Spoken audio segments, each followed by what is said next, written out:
Hello, welcome to today's episode of Juice and the Numbers, your sports podcast. There's no statistics anymore. I'm one of your hosts, Joshua Tracy. I'm Corwin Hiller.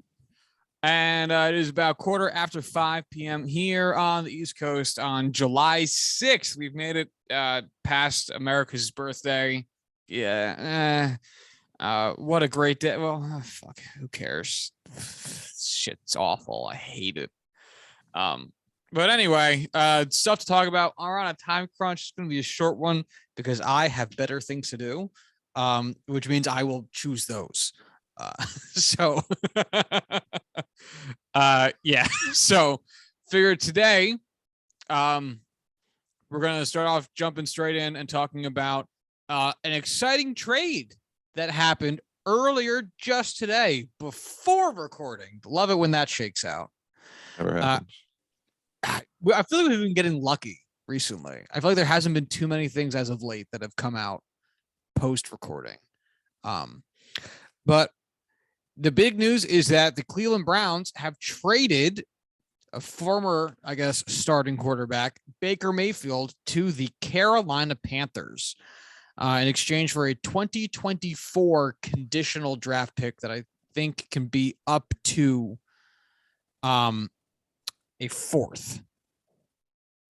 In addition, they will be splitting the remaining salary. The Panthers will be paying $4.85 million of Mayfield's salary, while the Browns will be covering the remaining 2/3 of $10.5 million. And the what was left over from that, there's apparently $18.8 million from there that Mayfield had agreed to turn into incentives rather than base salary. Does that's all. That snippet or article offer any information on dead cap moving forward after this year? It does not, from what I see. Which is fine. I'll just assume that Carolina's taking the rest of it after this year. I know our first question is always who won this trade or who got fucked. I don't love this trade for either team. But at the very least, Cleveland was able to get a draft pick for Baker Mayfield. I think it'll be a fourth. I don't see Sam Darnold beating out Baker Mayfield. That being said, Baker Mayfield isn't going to turn the Carolina Panthers around. We kind of know who he is. It's okay, sure. That was the obvious pick for both teams. Cleveland desperately needed to get rid of him. Carolina desperately needed to make moves to save the front office their jobs. This was a match made in purgatory for both. I honestly, all right. So, man, where do you start? So Baker Mayfield needed to be traded. Yeah. Right. Like, we got to start with that. He was not going to play for the Browns because, well, the Browns told him to go fuck himself, really, and did not do right by him. So that's, oh God, that's where to start, I guess. But from there, it's like, all right, well, what do you do? Because if you're the Browns front office, you have traded away your entire first round existence until 2025, 2026, I think 2025. Yeah, like the Browns next draft pick, the next time the Browns have a draft pick is in 2023, and it's a conditional third round pick. After that, they have 2/4, 2/5, a 6th, and a 7th. Yeah, the no first rounder in 2024, and it looks like they have all their picks in 2025. Okay, so the next first round pick is 2025. Oof. That's an investment. Yeah, it is. And so to get a fourth back, up to a fourth, what could be as low as a fifth back, and retaining $10 million of salary, I guess the easy way to justify it is there's a strong chance you pay Deshaun Watson nothing this year. So, Well, you're not really paying him anything this year anyway because of how his contract structured. but that's what I'm saying. Even if he does play, he gets $1 million. Either way, the Browns aren't out anything really for Deshaun Watson's contract, so they can very reasonably chew on. Like, this is a reduction in their payroll no matter what. They're saving money no matter what here. But man, don't you think they'd get? Can't you help but think that they will get more? Because I know Baker Mayfield has been So disappointing as of late, or disappointing from what he could have been. But I don't know, man. This just the thing, like, it's a supply demand discussion because there's a couple of teams that have guys that they would be very willing to get rid of. You know, Jimmy Garoppolo is still on the 49ers, even though they've been trying to unhaul him for what, 2 seasons now. And there's really not many uberly needy teams at quarterback. So that added on with the fact that everyone knows that the Browns aren't, in the midst of a bidding war where at the end of the day they can just say, fuck it, we'll keep him. Because they know they really need to get rid of him. So I don't think it's crazy that Carolina was able to get a, beneficial offer. I don't know. Maybe it's just the fact that I don't think Baker Mayfield's a above average QB. I think he would be his best day is above average. That's not going to be a franchise QB. So out of all the teams that needed him, need a franchise QB, there was 2 or 3 teams that would be even willing to put bids in. It's tough.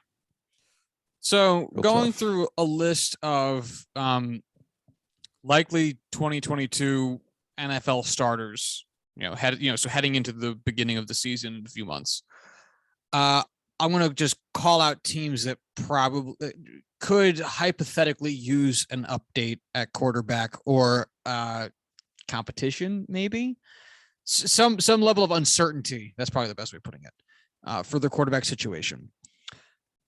The Houston Texans and Davis Mills. You're muted.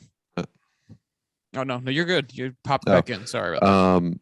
They want to ride out Davis Mills, and the way they're looking at it, Baker Mayfield's not doing anything for their future. They are in full tank mode. They've been in full tank mode.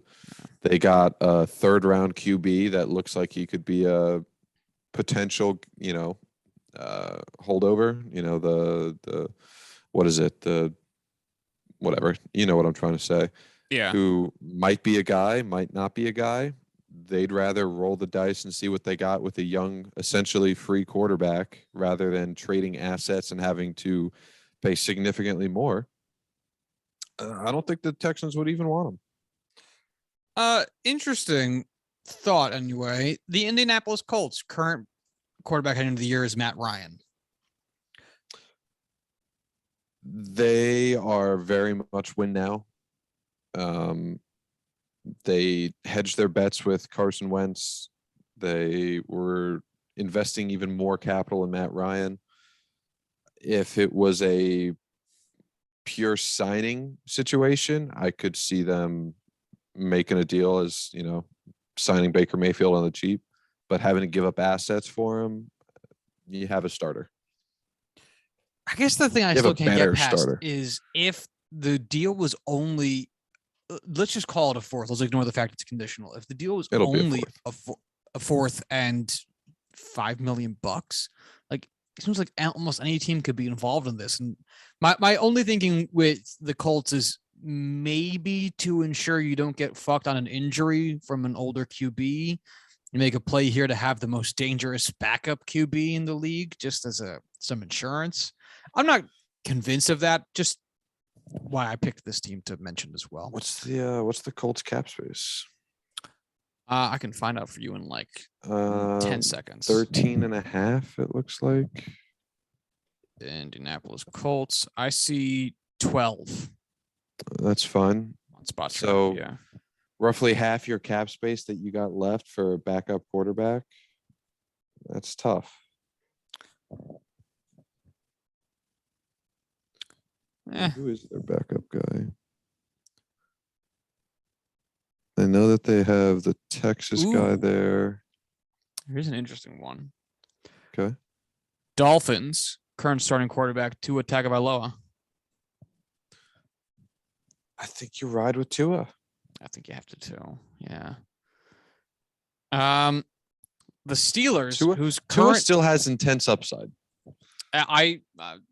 Sure. The Steelers, who currently have listed as their quarterback 3 people, because who knows, Mitch Trubisky, Kenny Pickett, and Mason Rudolph. Dude, we're trying to get rid of quarterbacks. We're not trading for anymore in the division. Would you get rid of a couple quarterbacks here? Like, would you take Mayfield over how many of these guys? To be the third stringer? No. Who do you think are the 2 guys above him? Pickett and Mitch. You think Trubisky will go over? Hold on.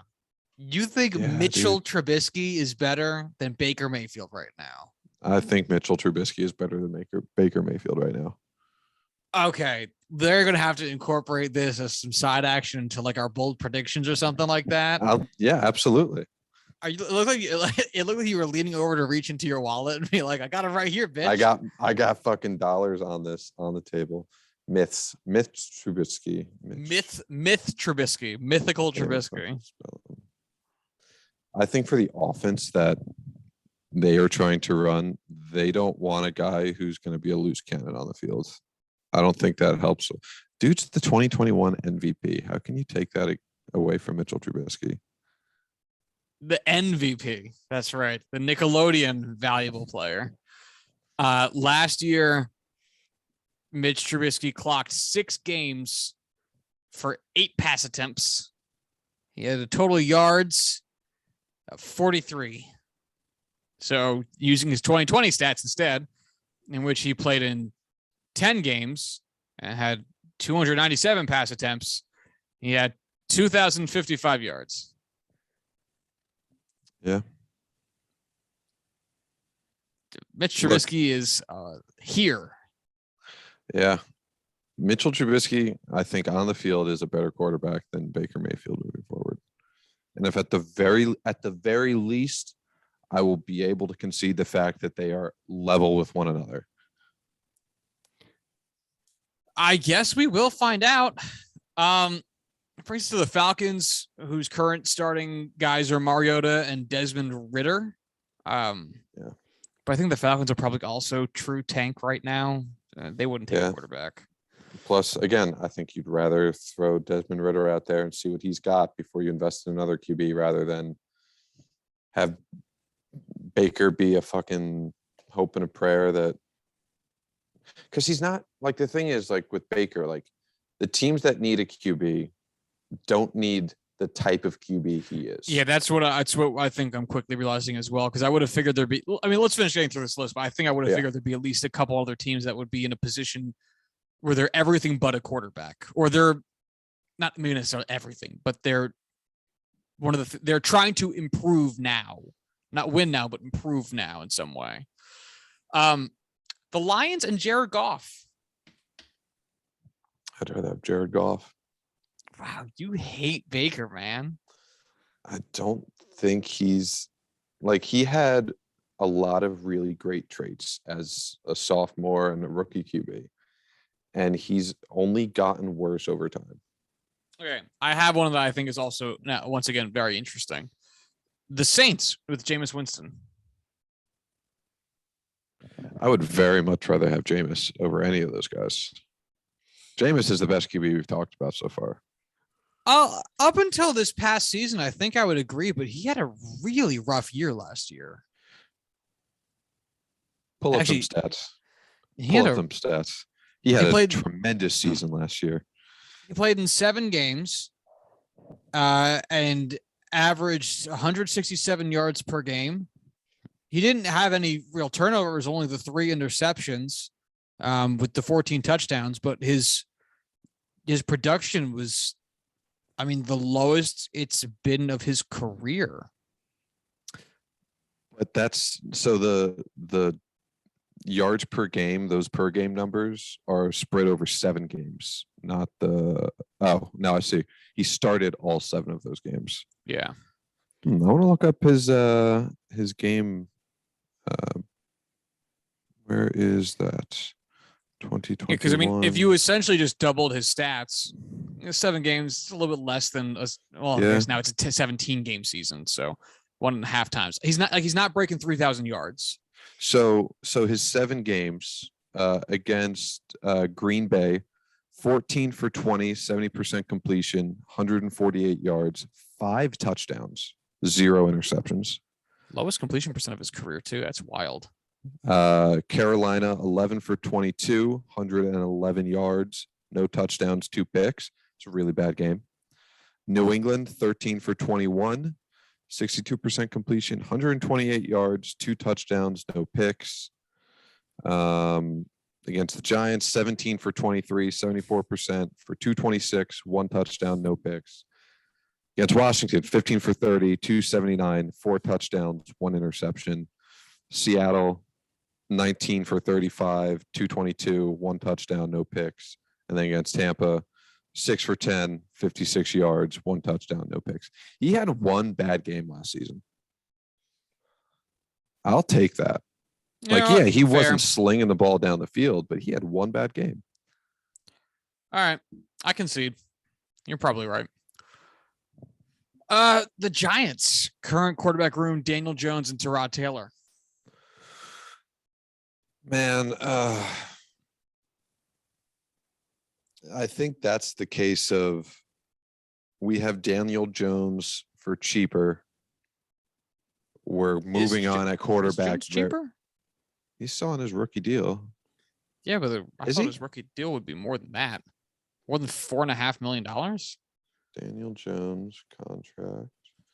Let's check it out. Spot track. His current 2022. His cap hit this year is 8.365. Yeah. Only $4 million in cash though. A lot of that's rollover. Yeah, but still his cap hit this year is 8.4. Right, but it's already it's already counting against the cap, so it's really just how much more cash do you need to regardless. So the more cash would be $700,000. You know, it's whatever. I think the Giants are in our team fucking sucks. We don't have a QB answer. We need to start this whole shtick again before Baker's not the direction they're trying to go in. Again, it's just they need to get worse before they get better. Baker's kind of just treading water. I don't know. I don't think I'm not sure if the Giants are in that position. I feel like the Giants are going to still try to go for it this year, but I also don't know. East is a clusterfuck. So is the Giants. So who cares? After that, the Seahawks, Drew Lock and Geno Smith. I'll tell you what. That honestly would have been a fairly okay team for him to go to because he's going to be right in the thick of competition. I think it's no different than Carolina. And then I have 2 more, then we're done here. The Commanders with Carson Wentz. A little bit of Carson Wentz insurance. And if they didn't just trade for him, if they traded for him last year, I'd say, okay, time to hedge your bets on that one. I think from a front office perspective, trading for 2 quarterbacks in the same season gives was going to say it doesn't give a whole lot of hope to your fan base, but fuck, nothing you do gives hope to your fan base. Well, I mean, yeah, they're the Commanders. The last team I have here, really, it wouldn't make a lot of sense, but it would be interesting, is Tampa Bay with Tom Brady. Let me explain. I'm intrigued. If Brady were to retire, because he's also one of the few quarterbacks here on this list that we know is approaching the end of his career and has said this will be his last season. You give Mayfield an extension for very not much money because he's at a low point in his career. So you do a sign and extend and give him a year to just sit behind Brady and see what he can absorb. I know it's not usually how it works, and you can argue about the efficacy of it, but it would then give you a quarterback to go into next offseason with, see how you can improve, because theoretically you're going to be good enough that you're not going to be in a position to draft a quarterback. I actually like that a lot. I think if there's anybody that's going to fix the mental issues with Baker Mayfield, which I wholeheartedly believe that his struggles are like mindset, confidence, and just like a mental approach kind of issue, it's Tom Brady. Hey, super fiery competitor that needs to rein it in. Who better to teach you how to do that than one of the best mental quarterbacks ever? Yeah. I like that. We'll never see it now, but no, for sure not. It's a damn shame. What would be funny is if they ended up picking him up in the next offseason. Which would honestly, that's kind of a fairly great reason why, because I doubt Carolina's going to try and re-sign him. You do have Tom Brady there. Yeah, it would be awesome to have him learn under Tom Brady, but he'll probably be free in 9 months. Which brings us back to the Panthers. What do you think this means for Matt Rule? This is going to be his third quarterback, and I'm not to say that that is a Matt Rule issue. It's a GM issue, of course, to a large extent. But as I think we know, when it comes to NFL head coaching, it's a very transient position, and roster success often gets pinned on head coaches as in addition to GMs in a decently unfair way. You can look at Todd Bowles. Adam Gase was not a good head coach, so him getting fired made sense too, but that Jets roster was bad. I mean, look at a lot of bad teams just kind of in general, and a lot of times their head coaches will eventually get moved on from, even if the rosters are just garbage. So you got to wonder, right? Like what the lifespan is with, like, if they have a mediocre season, Mayfield's not great. They don't make the playoffs,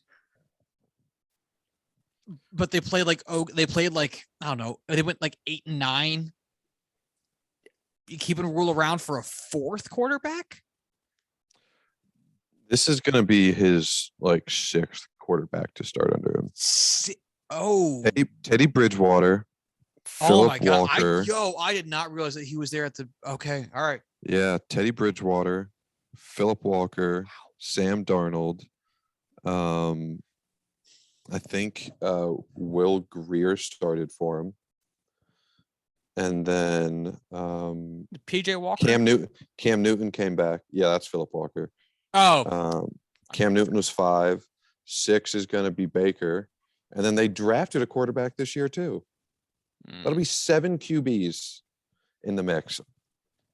And granted, 7 like not great quarterbacks at least at this point in their career. Oh my God, this is only his third season? Or is he going to his fourth season? He's going into his third season.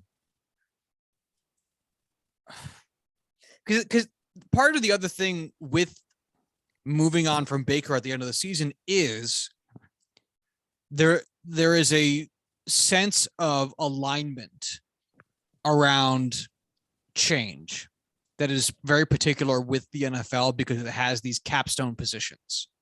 You know, like in the NHL, you don't bring in a new head coach just because you're changing out your goalie or your top line center.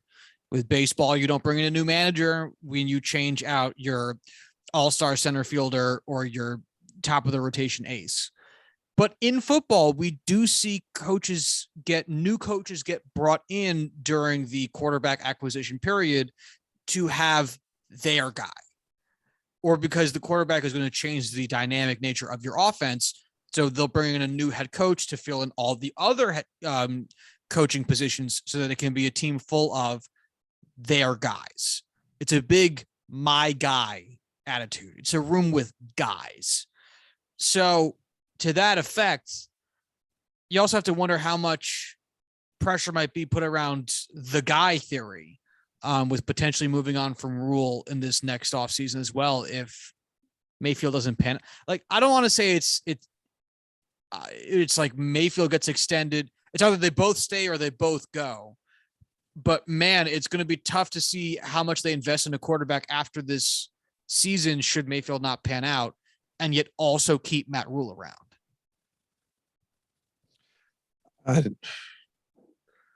I like Matt Rule. I liked him obviously a lot more as a college coach. He actually went to Penn State too. Just another reason to like him. But I don't see how he sticks around in Carolina. I think they gotta just clear house and start over. They have just made such a mess with both the front office this past year, and I mean this past year, these past like 3 years, and just what Rule has not been able to show as a head coach. It's tough, man. They are probably the worst situation in football right now, just from a entire team, front office, roster standpoint. I think I would pick the Giants. Now, because I at least have faith in Brian Dable being a pretty good coach moving forward. New coach, new GM. There's hope on that horizon. We have a history with what we have in Carolina, and it's not something I would want to be a part of. Fair enough. Yeah. Now let's say Baker Mayfield kills it. Let's say him and Rule just click. The NFC South shows some holes with Tampa Bay not being. Tom Brady dies. Just a horrible Jameis avocado-related accident. 30 pick Jameis again. Yeah, Atlanta is not a team to be scared of. Right. And Baker goes out there and is a reason that they win, not just a reason that they don't lose. Baker goes out there, has a 4,000-yard season, 28 touchdowns, 9 interceptions, gets the job done, that type of shit.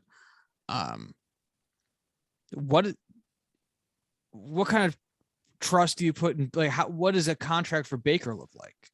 Or like, what do you do? You got to, at that point, you got to keep him, right? I think he would get, unless he, like, all right, so what was it, 24-9 for 4,000 yards? Yeah, close enough. Some shit like that.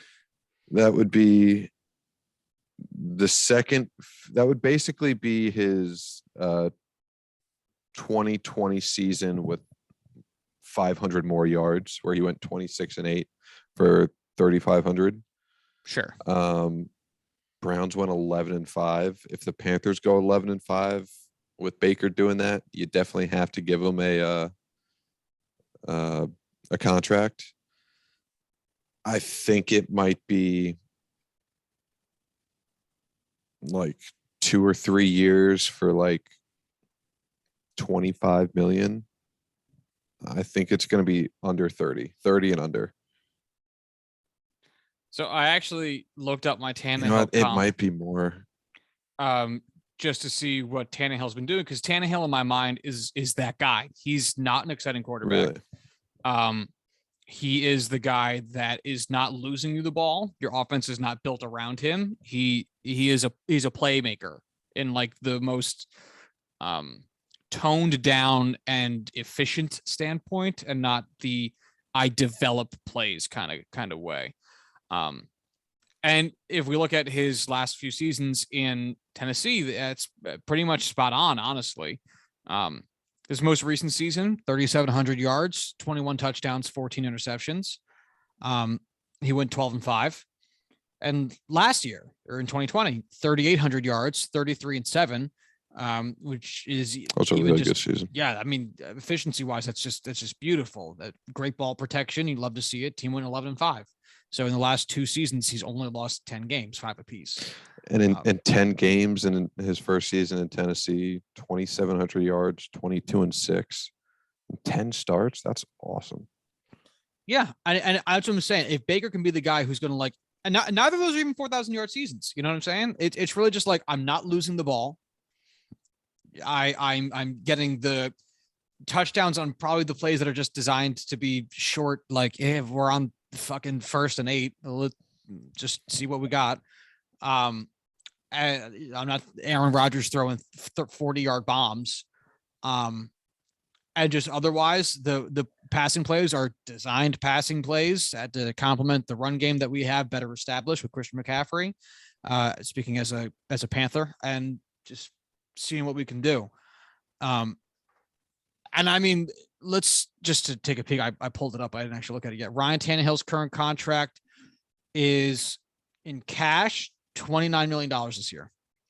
When he signed with the Titans, it was a 4-year, $118 million contract. So yeah, basically what you said, just under 30 mil. So 29.5 with inflation in a sports sense, which is contracts always get bigger for same performance age, those types of things. Yeah, I think 30 million a year would be probably ballpark pretty good. Yeah, honestly, this contract, but slightly higher, would probably be perfectly reasonable. Let's see. Contract AAV. Of course. Why would you give me any more than 5?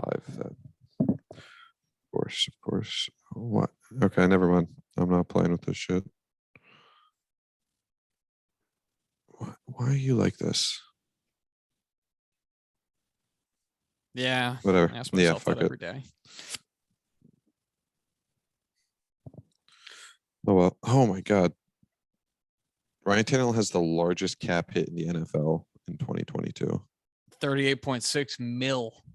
Yeah, that's 3 million more than Patrick Mahomes. Doesn't even feel real. Let me look at AAV because that's crazy.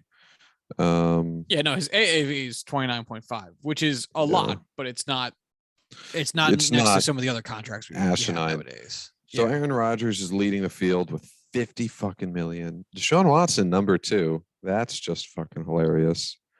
Ryan Tannehill, 13th after the likes of Matt Ryan, Carson Wentz, Jared Goff, and Kirk Cousins.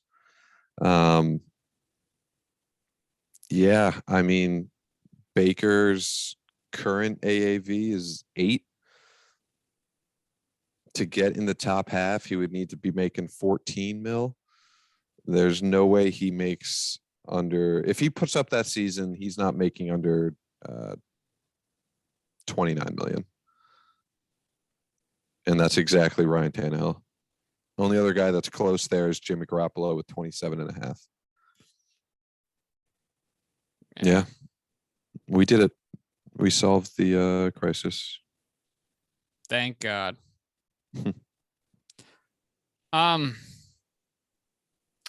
Yeah, it's interesting.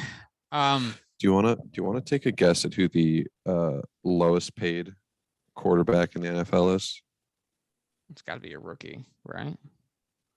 Oh, well, no, sorry. It's I keep forgetting the NFL pays rookies so much more than everybody else. Carson Wentz. Carson Wentz is just not even close, dude. Carson Wentz, we just talked about making $32 million a year. He's making 32 a year? Yeah. But just to wrap this up, Shane Buechele, formerly of Texas and SMU, is the 112th highest paid quarterback in the NFL, good for dead last, making $660,000. I wish I could be considered broke making $660,000. Number 111, the second lowest paid at $677 million.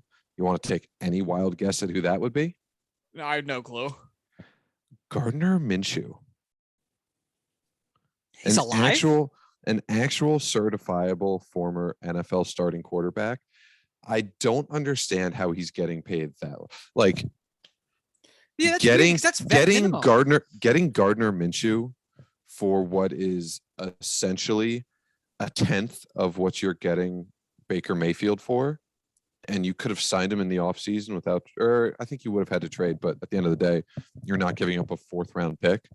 Give me Gardner fucking Minshew 8 days a week.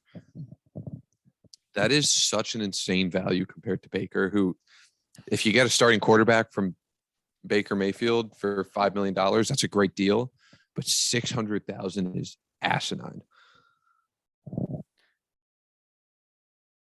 I don't even know what to say. Yeah.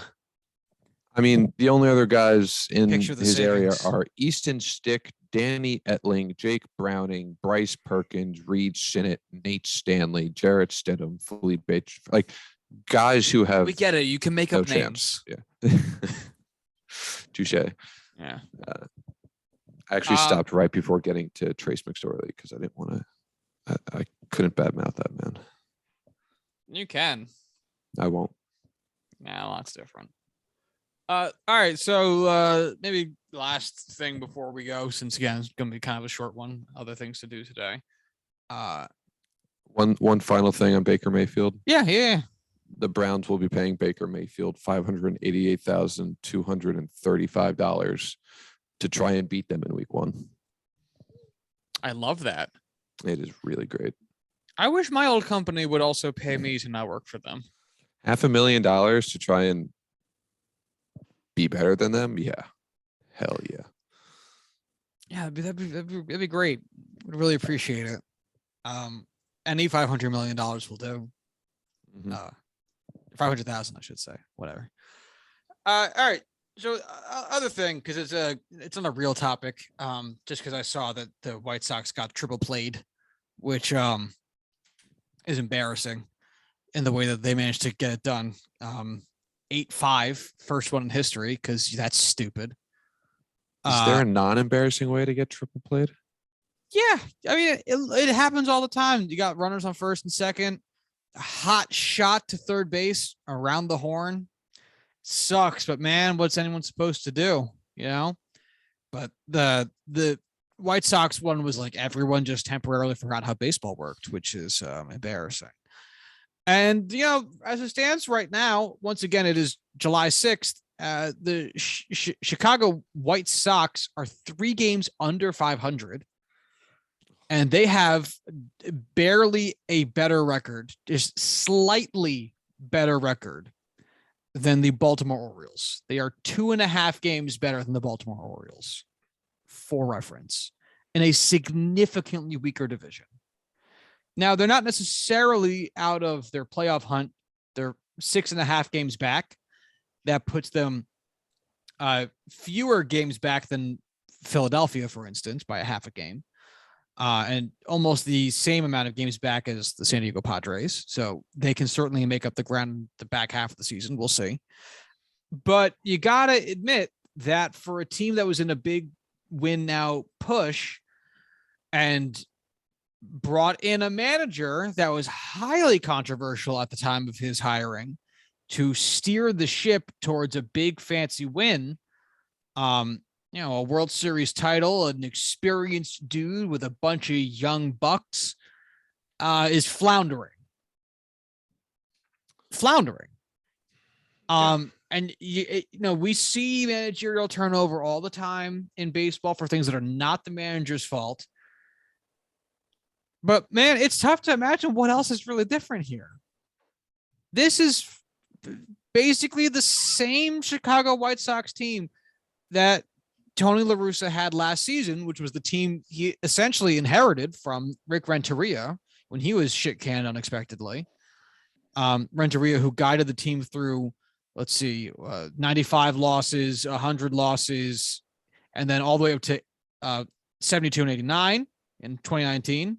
And then 2020 managed them to second place in the AL Central, 35-25 in the shortened season. So Renteria really brought them a long way. Handed off La Russa the keys to the clubhouse. Russa got them to 93 and 69. And then they're only 28 losses away from matching their loss total of all of last year. And it is the beginnings of July. And you got to wonder how long that old fuck stays around for. 38 and 41 in that shithole division. I just had to go back and double check to make sure I did not have any Chicago White Sox bold predictions, because looking back at where I assume I was, mentally going into the season, I'm sure I was like, yeah, dude, the White Sox are going to be like real good this year. Like their pitching's young and pretty good. They've got all these young hitters. Like they've got like a real chance to like push into the playoffs this year. Like they're a contender. They are very far from that right now. I'm not saying they can't get there, just that as of right now, they are far. So let's just really just so many of my all bold give predictions are our bad. Yeah, no, they're not pretty. I had a number 11 on there, which I won't spoil, that died almost immediately, because that's how it usually goes. But I think we should all call our local congressman and ask them to push to fire he who shall not be named, who is running that team. Because, I mean, look, Cleveland has had a much better season than I think we all anticipated. They've gotten some really great production out of Jose Ramirez, which is to be expected, but also Josh Naylor's been great this year. Andre Jimenez is possibly going to be an all-star. Steve Kwan, as I know, cooled off a lot from his hot start, but has been very good for the whole season. They've gotten good pitching from Shane Bieber and acceptable pitching from the rest of the rotation with a really great bullpen. So, there's reason to look at Cleveland and feel some sense of pride. Like, I'm not saying that they're a pushover, but for what Cleveland was last year and what we were expecting of them this year versus what Chicago was last year and what we were expecting of them this year, the fact that Cleveland is ahead of Chicago in the standings after 80 games into the year is, that's tough to swallow. And again, I'm not trying to say that everything lives or dies by the manager, but we know that when we change managers in today's game, there are other things that change. It's not just making calls to the bullpen when we want them to get called into the bullpen. It's how we handle modern ways of conveying information and advanced information, advanced statistics to the players, how to understand how the ball spins when they throw it, and what is the optimal way of doing that, and what are small tweaks and changes we can make to create better pronation of the finger, to create different types of spin and different axes of spin. Like there's that type of stuff that might sound granular, but the whole idea of having a good coaching staff and a good managing staff is that they will make those, more difficult concepts or things that are tough to explain on a scientific level, which obviously I can't fucking do, be more readily accessible and tangible to the players who actually have to do it, right? There are layman's terms for everything. That's how we consume anything we consume, right? So with Russa at the helm, you really have to wonder how much of that is happening. And in today's game where almost all your competitors are doing it and you're not, you are willfully putting yourself at a competitive disadvantage. And I understand the idea of having a senior guy to right the ship with a bunch of young dudes, but it's not fucking working. You had a guy that the team really liked, and after you put enough players on the team who were good, that guy got some work done. Now what? I don't fucking know, man. I know I'm just looking through this team. They won 93 games last year. They went to the ALDS, got blown out, but they went to the ALDS and then improved as a team going into the season with their young core only getting more experienced and better. And they have completely laid a fucking egg. Yeah. Like, it's crazy. They have a 5 deep rotation that's been healthy. They have a top of the market closer. They have, I'll be honest, they don't have a catcher, but they have a good infield. They have a good outfield. They have difference makers at every area. They have no right to be this fucking bad. And I know we say that every year about different teams that are underperforming, but this is insane how much they are underperforming. And when's it going to get better? How does it get better? It doesn't make it variable that can change. For batters. They have 3 players with over 1 WAR. That's it. Shit. Luis Robert has 1.5. Tim Anderson is 1.7, and Jose Abreu has 2. That's it. It's fucking it. Holy shit. They have 4 players on the pitching side. Liam Hendricks with 1. Johnny Cueto, who's was a late acquisition, 1.5. Michael Kopech, 1.6. Dylan Cease, 2. I mean,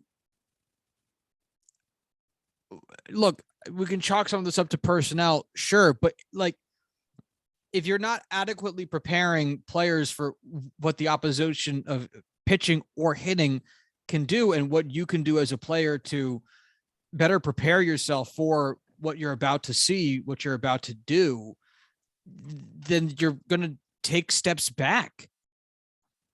It's just as plain as that. I'm not saying I guarantee you that's what's happening. Like I can't. None of us can. But something has shifted. And when you bring in a literal septuagenarian to lead a modern day baseball team, I mean, it seems to be the most likely thing that he'll going to go, what the fuck is a computer? I'm going to go get drunk and drive places and then probably use slurs. So I mean, it's Tony La Russa. I don't trust the Italians as far as I can throw them. So they're probably better off. I know he gets maligned a lot by Yankees fans, a lot less this season because the Yankees have been crushing. But the Boone things worked out pretty fucking well for him, which is bringing a young guy, a former player, and have a good head on the who has a good head on his shoulders and can listen to what the front office is saying, and not in the puppety sense, but just to be on the same page. Like, you don't want a guy that's going to fight back on every move you make, because then what's the point? You want to be able to have a partner that can actually help advance a similar goal. So you got to sit there and wonder. I know they did something similar a few years ago with Robin Ventura, but I mean, you got to wonder what is next for the White Sox, because I mean, on the other side of it, La Russa is rapidly aging out of a capability to do this job. Not from a technical standpoint, from like a health and just being alive standpoint. I mean, let's be honest. Every time I see a highlight with Tony La Russa's face in it, I think that man is on death's doorstep. Yeah. Probably has been for a while. I'm sure if he wasn't a wildly wealthy, man who cannot be touched by whatever idiom you want me to use there. I'm sure he'd just the dirty hands of the proletariat bourgeoisie. I'm sure he would have been gone already. He turned 78 this year. He'll turn 78 during the postseason. He looks 98. He looks so much worse. He's not a good 78. No. Like, Mick Jagger is a good 78. Actually, how old is Mick Jagger? But he's got to be in his 70s.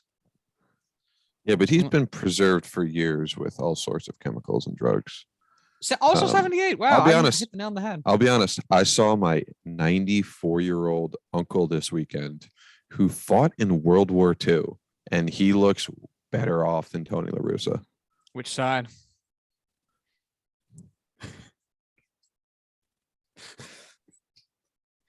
He's from Germany. He was 15. Yeah, when but the war ended. He lived down in South America for a few years.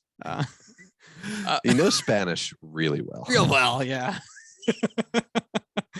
But like, would it surprise you if you woke up the next, like tomorrow and saw a news report about a 78-year-old man who was in poor health dying just like at his home? That doesn't scream to me like a shocking article. Whenever somebody passes away and you see a headline for it, if their age is over 70, at no point do I think, oh, that's so sad. It's just, oh, that makes sense.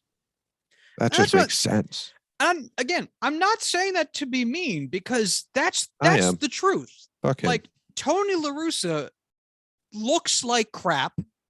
He is very old and is running up against his life's expiration. Like, not only at some point do you have to move on from him because he is not good at his job, at some point you've got to say to yourself, this man is about to be in a coffin. Like, we are months away from finding him in the clubhouse. Like, he is begging this team to win him a pennant so they have something to drape over his coffin at the end. Could you imagine the White Sox go 62-100 this year, lose 100 games, and the players have to find the Russa's body in the clubhouse? In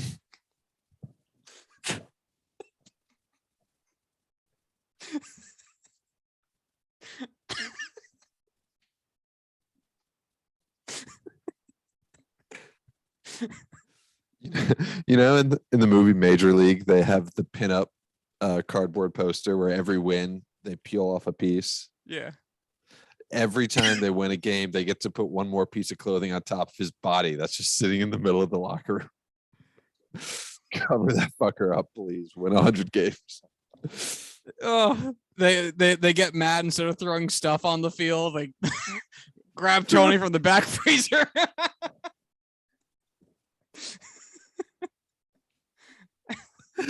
Oh my god. That's a living man and we don't fucking care. Fuck that guy. I fucking hate him. Oh man.